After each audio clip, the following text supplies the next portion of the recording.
Ya, selamat pagi Bapak Ibu dan saudara yang dikasih oleh Tuhan. Saya harap kita semua dalam keadaan yang sehat, tetap semangat dan senantiasa bersuka cita. Nah, di dalam kondisi pandemi yang akhir-akhir ini semakin tidak baik, saya terus mengingatkan supaya kita tetap waspada. Kalau kita harus keluar rumah untuk bekerja atau apapun, berpergian, maka terapkan protokol kesehatan dengan lebih ketat lagi. Tidak lengah dan tentunya tidak menjadi panik. Sebab saat ini hanya itulah yang bisa menjaga kita dari pandemi ini, dan tentunya di samping terus berdoa memohon perlindungan Tuhan. Mari kita dukung terus upaya pemerintah dan juga mendoakannya agar PPKM darurat ini bisa berhasil menekan jumlah persebaran COVID-19 ini, sehingga pada waktunya nanti kita bisa kembali beribadah live streaming di gereja kita.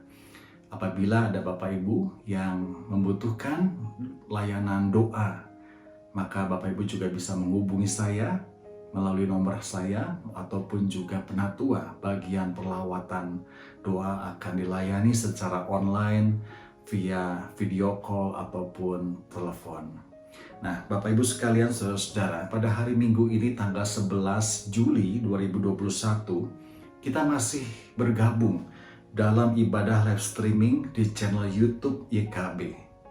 Ibadah hari ini ada 3 jadwal ibadah yang akan dilayani, yang bisa kita pilih, yaitu pada jam 9 pagi, jam 11 siang, dan jam 5 sore.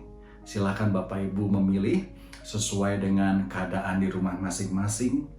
Dan ibadah hari Minggu ini dilayani oleh Pendeta Adon Syukmana dari GKI Gatot Subroto, Purwokerto. Pasti Bapak Ibu masih ingat, Pendeta Adon pernah kami undang pada waktu acara talk show Paskah bulan April yang lalu. Ya, sebelum kita beribadah, saudara, saya akan sedikit mereview firman Tuhan pada hari ini. Ya, di mana ibadah ini mengambil tema pandai mendengar dan berkata-kata yang benar.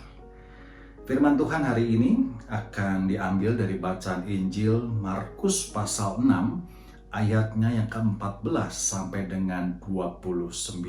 Nanti kita bisa membacanya pada waktu ibadah, ya. Nah, Bapak Ibu sekalian, saudara, pasti kita pernah memainkan sebuah games atau permainan di mana ada 10 orang berbaris, lalu seseorang membisikkan sebuah kalimat kepada orang pertama agar kalimat itu dilanjutkan kepada orang-orang di sebelahnya sampai kepada orang yang terakhir, orang yang ke-10. Nah, di dalam games ini menarik, saudara. Apa yang terjadi ketika orang terakhir atau orang ke-10 itu diminta untuk menyebutkan kalimatnya? Biasanya akan berbeda dari kalimat pertama yang didengar oleh orang yang pertama. Nah, kenapa bisa seperti ini, saudara-saudara? Karena seringkali ketika kita mendengar, kita kurang menyimak dengan baik. Sehingga yang terjadi ketika mendengar sebuah kalimat atau narasi, maka mudah sekali kita menggantinya dengan narasi yang baru. Dan maknanya pun akan jauh berbeda.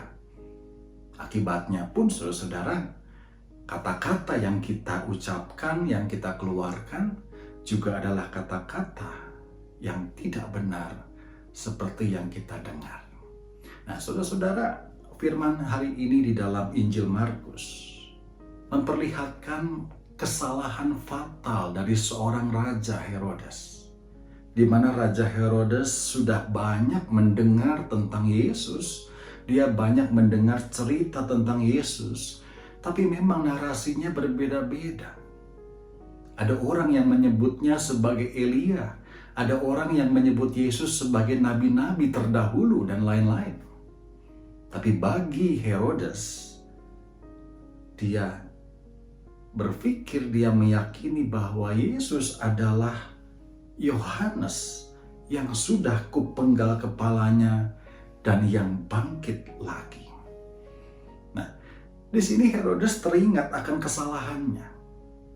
Kesalahan apa, saudara-saudara? Yaitu ketika perkataan Herodes mencelakakan orang lain, yaitu Yohanes Pembaptis.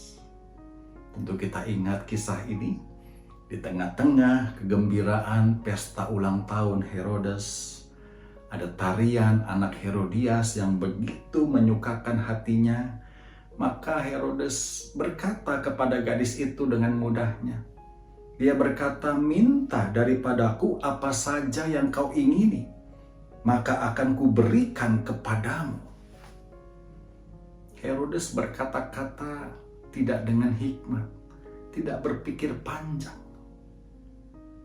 Maka kita tahu ending kisah ini, saudara-saudara, bahwa kata-kata ini mengubah kebahagiaan hari ulang tahun itu menjadi sebuah tragedi, yaitu terpenggalnya kepala Yohanes Pembaptis. Nah, karena itulah saudara, firman Tuhan pada minggu ini dan juga tema ini mau mengajak kita untuk pandai mendengar dan berkata-kata yang benar. Saat ini ada begitu banyak informasi yang kita terima, baik melalui handphone, apa yang kita baca, apa yang kita lihat di media massa, apa yang kita dengar.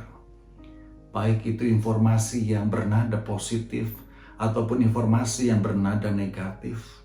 Tapi memang sayangnya biasanya informasi yang negatif itulah yang lebih mudah kita ingat, saudara. Karena itu, mari saudara, dibutuhkan kepandaian kita di dalam mendengarkan. Dibutuhkan hikmat di dalam mendengarkan. Kita perlu menyaringnya dengan baik, kita perlu menelitinya. Sehingga apa juga yang keluar dari mulut kita, dari kata-kata kita adalah perkataan yang benar. Perkataan yang tidak merugikan orang lain. Perkataan yang tidak membawa akibat buruk kepada orang lain maupun juga bagi diri kita sendiri. Selamat merenungkan firman Tuhan minggu ini. Selamat beribadah. Tuhan Yesus memberkati kita semua. Selamat hari Minggu.